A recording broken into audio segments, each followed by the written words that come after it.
I'm Sophia Hernandez. The State Board of Education met on Wednesday to approve how legislation that the state of Florida has already passed will be executed moving forward.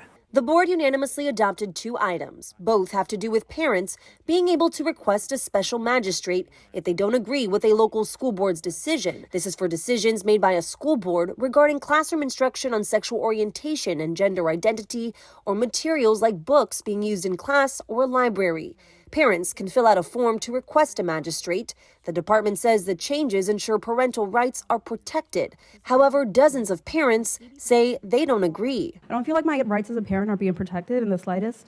If anything, I feel like they're being eroded and there are more obstacles between myself and my child's education. To me, books aren't about grooming. They're about learning and about the world, the good, the bad, and the ugly. The board tried to appease parents, telling them the rule wasn't about being for or against anything. This right here, the special magistrate process and what would come before this board is just simply, did that school board, did they follow their policy, or are they lacking a policy that they're required to have by law? Another item unanimously approved, a change to the rule that prohibits someone from willfully entering a restroom or changing area of the opposite sex, specifically in Florida's colleges and universities.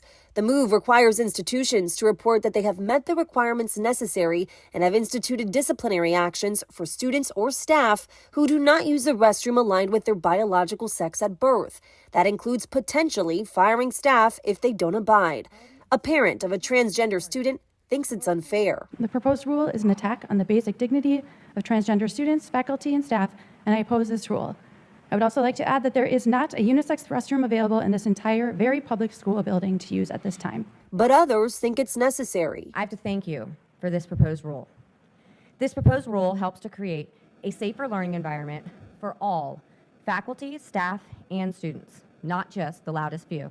A similar action passed to do the same in private K-12 schools. And the last big ticket item is in line with Senate Bill 846, which limits education institutions from entering into grants and gifts with a foreign country of concern. This new rule specifies the reporting process for institutions. All in favor signify by saying aye. Aye. Aye. It passed unanimously. Sophia Hernandez, Florida 24 Network.